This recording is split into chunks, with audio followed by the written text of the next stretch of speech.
Hey Dex fans, it's bodybuilder Alex. Go little guy!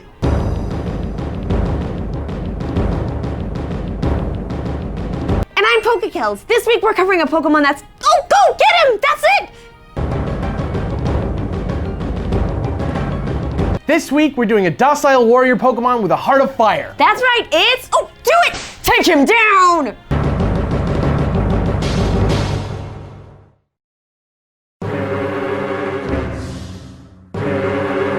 And they're done. Nobody wins. It's Heracross.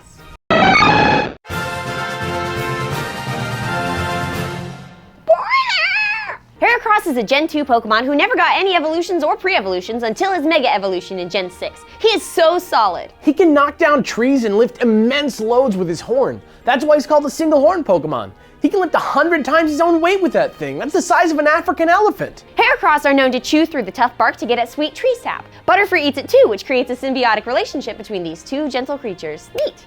Unfortunately though, on the flip side of that, his attraction to tree sap makes many grass Pokemon uneasy because Heracross will just suck out their juice sometimes. Not nice, bro! Heracross's design is reminiscent of the Japanese rhinoceros beetle, and it's likely that its fighting type comes from the fact that rhinoceros beetles are often used in beetle fighting competitions. Wait, beetle fighting competitions? Yeah, doof! Kids go catch them or buy them in stores, train them up to be good fighters, and then let them go to town. You do realize that's like real Pokemon battling, right? Sort of. This is perfect! Why didn't I know about this before? Send your rhinoceros beetles to P.O. Box... What? No, stop! You're crazy! Don't send us beetles, please. My dreams.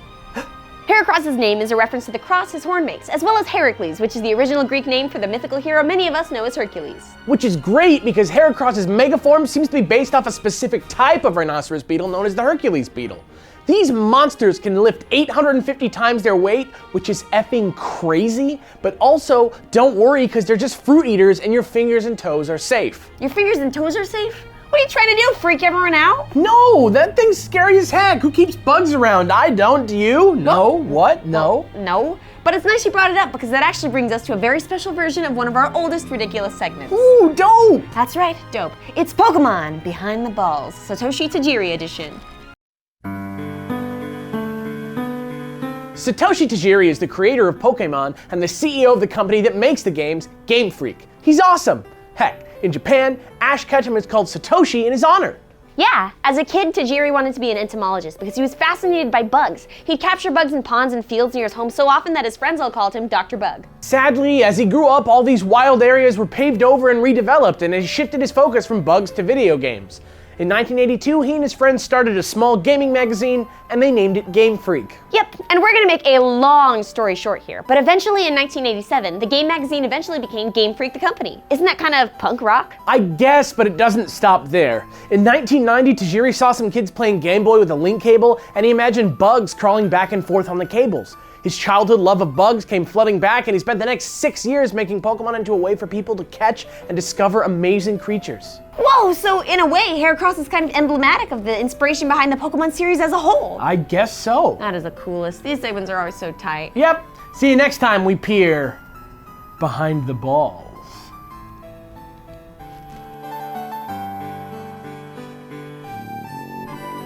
I officially love the name of that segment, dude. I'm sorry I ever doubted you. Wow, how uncharacteristically sweet of you. Yep, and it'll never happen again, because now it's time for some Gen 6 battle strategy. Pokemon! Heracross has always had a killer attack stat, but it wasn't until his Mega Evolution that his stats ever sat him so squarely in the OU tier. Start with an Adamant one and train it in attack and speed. From there, just fill out a set with powerful, hard-hitting moves, like Close Combat for stab and the ever-present Earthquake for type coverage. Mega Heracross also gains the ability Skill Link, which always makes multiple hitting moves like Rock Blast and Pin Missile hit their maximum 5 times. With Mega Heracross's 185 attack stat, this can lead to some serious devastation. However, this isn't to say that Heracross is useless without a Mega form, so instead of a random thoughts, here's a non-Mega set. You can use the same Heracross, but this time give him a Flame Orb to hold. The Flame Orb burns Heracross, which activates his ability Guts. Guts increases attack by 50% when he has a status condition. Give him stab moves like Close Combat and Mega Horn and get some solid type coverage from Stone Edge. That hurts so bad. In that last slot, go with Facade. It's a normal type move that doubles in power with a status condition on top of Guts.